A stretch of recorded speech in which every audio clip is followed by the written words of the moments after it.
राष्ट्रवादीचे नेते आणि अल्पसंख्याक मंत्री नवाब मलिक सध्या एका पत्रकार परिषदेमध्ये बोलतात। महाराष्ट्र के विपक्ष के नेता सम्माननीय देवेंद्र फडणवीस जी ने अपनी प्रेस वार्ता में परसों हमारे दामाद को लेके कुछ आरोप लगाए थे। कहा था कि उनके पास से ड्रग मिला, घर से ड्रग मिला, इस तरह से कुछ लोग कह रहे थे।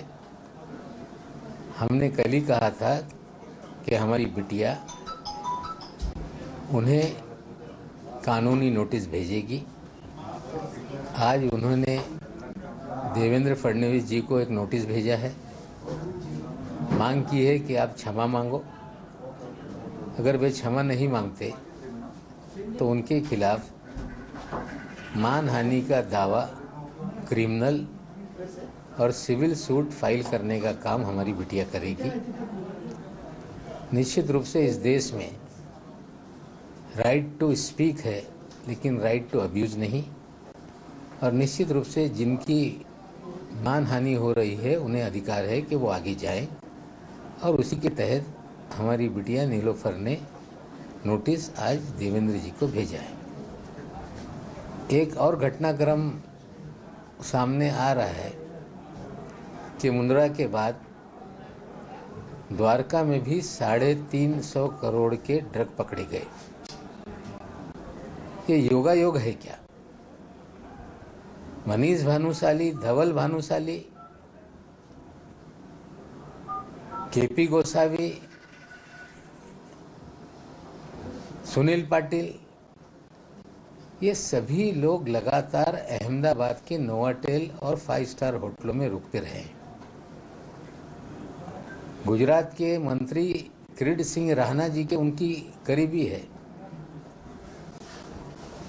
ये सारे लोग ड्रग के खेल के खिलाड़ी हैं।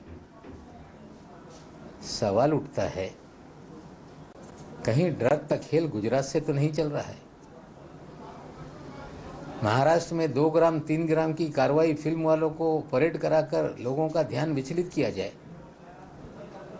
और गुजरात से ड्रग का खेल चलता रहे, ये शंका लोगों के मन में खड़ी हो रही है।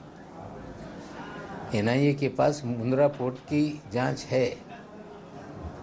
द्वारका में फिर 350 करोड़ का ड्रग पकड़ा गया। उम्मीद करते हैं कि इसकी जांच सही दिशा में जाएगी। कौन कितना बड़ा है, कौन कितना इन्फ्लुएंशियल है, कौन से पार्टी का कोई नेता है, कार्यकर्ता है, इसको नज़रअंदाज करके एनआईए और एनसीबी का जो जोनल हेड है या देश के जो डीजी एनसीबी हैं, हम उनसे विनती करते हैं कि 1985 के कानून इसीलिए बनाया गया था कि पूरी तरह से देश को नशा मुक्त बनाया जाए। जब सारी खेप गुजरात समुद्र के रास्ते आ रही है, गुजरात से ही पूरे देश में उसको फैलाया जा रहा है, तो डीजी एनसीबी इस विषय को गंभीरता से लेंगे, इसकी गहराई से जांच करेंगे और गुजरात ड्रग कनेक्शन क्या है ये देश के सामने लाएंगे। जो गुनहगार है उन्हें गिरफ्तार करेंगे, उन्हें दंडित कराने का काम करेंगे। महाराष्ट्राचे माजी मुख्यमंत्री, विरोधी पक्ष नेते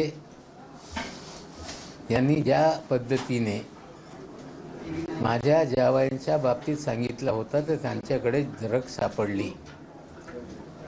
पंचनामामध्ये स्पष्ट आहे की त्यांच्या घरी किंवा त्यांच्याकडून कुठल्याही प्रकारचा अंमली पदार्थ सापडलेला नाही। त्या उलट 8.5-9 महिने हे ते बोलत राहिले।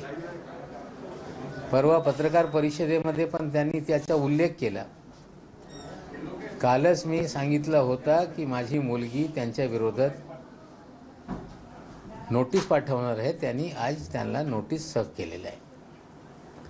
त्यांनी मागणी केलेली आहे की आपण हे जे विधान आहे ते मागे घ्या, क्षमा मागा। जर देवेंद्रजींनी विधान मागे घेतली नाही, क्षमा मागितली नाही, तर निश्चित रूपाने देवेंद्रजीच्या विरोधात फौजदारी व दिवाणी न्यायालयामध्ये मानहानीचा दावा दाखल करण्यात येईल आणि जे काही रीतसर कायदेशीर कारवाई होईल ते पुढे करू.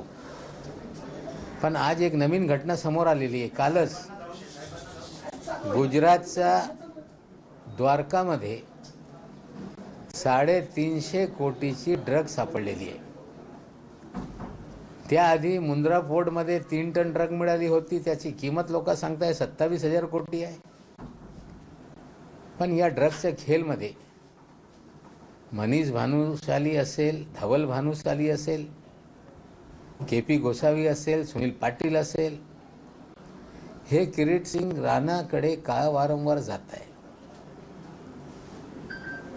हे सगळी मंडळी गुजरातच्या 5 स्टार हॉटेलमध्ये रूम बुक करून कसं राहत आहे. मुंद्रा पोर्टच्या केस हे NIA कडे सुपूर्द करण्यात आलेले आहे. 350 कोटीची ड्रग सापडल्यानंतर आता NCBची जबाबदारी आहे. विशेषकर DG NCB यांची जबाबदारी आहे की या देशामध्ये 85 साली जो कायदा करण्यात आला, देशातून कुठेतरी हे अंमली पदार्थाचा धंदा नष्ट नाबूद झाला पाहिजे यासाठी कायदा करण्यात आला होता. मुंबईमध्ये 2 ग्राम 4 ग्राम पकडून फिल्म इंडस्ट्रीच्या लोकांच्या नावाने पब्लिसिटी करताय. पण समुद्राच्या मार्गातून या देशामध्ये ड्रग येते, ते पण गुजरातमध्ये. तिथून डिस्ट्रीब्युशन रॅकेट सुरू आहे. मोठा साठा मिळाल्यानंतर आता 350 कोटीचा ड्रग मिळत आहे. ही सगळी परिस्थिती असताना मनीष भानुशाली असेल, धवल भानुशाली असेल, त्यांची मंडळी असतील, ते गुजरातमधून ऑपरेट करत आहे.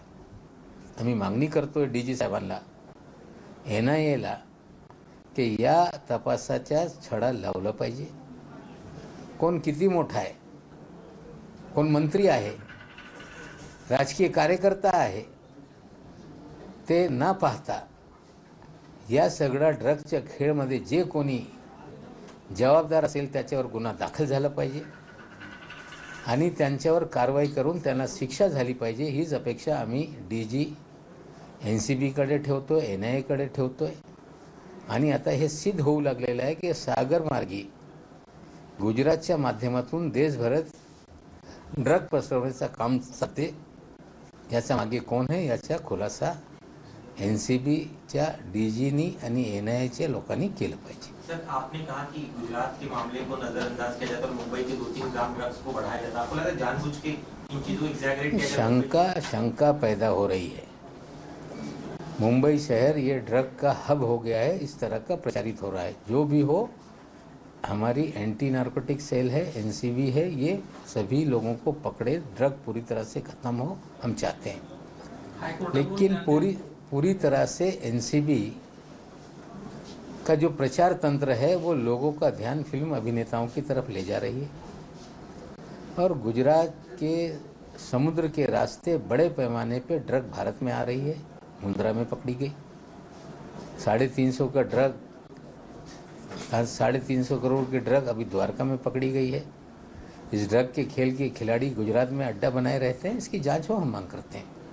हायकोर्टाकडून ज्ञानदेव दाऊद वानखेडेंना झटका काल मिळालेला आहे. कोर्ट म्हणताय नवाब मलिकांचं ट्विट जे आहे ते चुकीचं असल्याचं तुम्ही सिद्ध करा. हे बघा, न्यायालयामध्ये हा विषय सुरू असताना आम्हाला जे सांगण्यात आलेलं आहे की जे आम्ही बर्थ सर्टिफिकेट. ABP माझा, उघडा डोळे बघा नीट.